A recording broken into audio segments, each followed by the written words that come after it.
Hi there, this is Matt with State of Flux here with a review for Mission Impossible Dead Reckoning Part 1. Now, this is a film that I absolutely love from a franchise that is consistently getting better with each subsequent installment.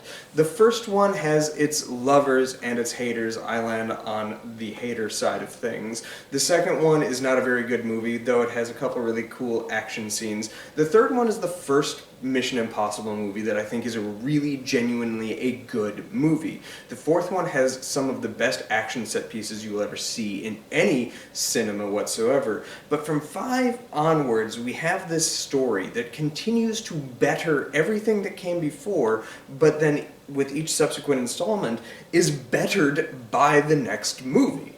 And it's genuine. I can't think of any other franchise that is consistently good in a way that is better each time they release a film. These movies are freaking fantastic, and this one is arguably the best of the bunch.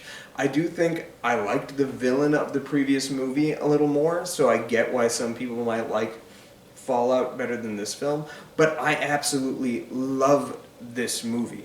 I do have a criticism that isn't solely towards this movie, but when it happened in this movie, it was a continuation of a trend that these movies have, which is you do have very interesting female characters that kind of get sidelined or written out of the story as they go on, because the film series just as a whole doesn't seem to really be too interested in them. They like Ethan's story, but they are way too quick to sideline or write out other interesting, specifically female characters. And this has been something from the very first movie with the, I want to say her name was Emmanuelle Barrett, the actress, the femme fatale in that first movie, if you will.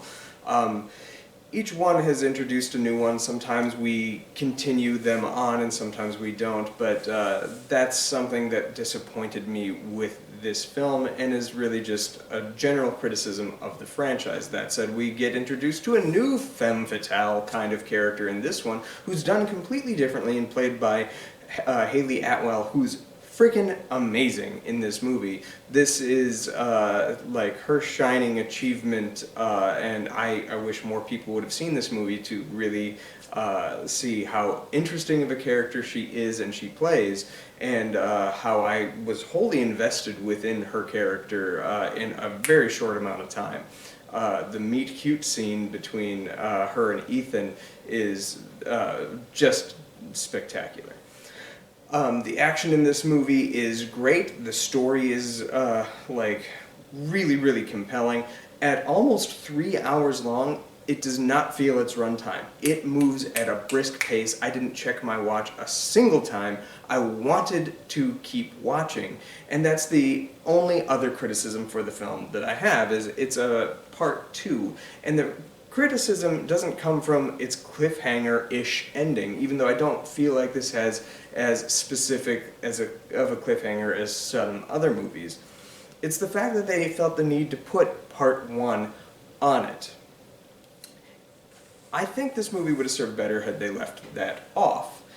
And it sounds like the next movie is going to not even be named Dead Reckoning Part 2, it's going to have a different sub-name. So that's something that is really kind of disappointing. And I will also address another criticism that could be lamented towards me.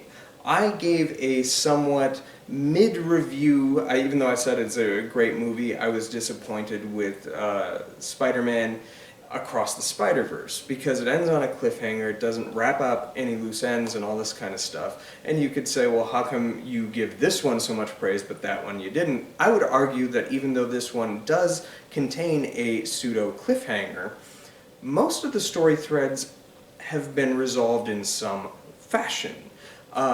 So much so that in the beginning of the movie you're given a mission that Ethan has to go on that hits very specific points, and by the end of the movie he's either achieved the mission, subverted the mission, lost the mission, and is directly refuting something stated within the mission that he was given, and this is all drawn through editing, to the point where this feels like a complete filmic journey, just with more road to go, a la Avengers Infinity War. Infinity War had a distinct ending. It ended.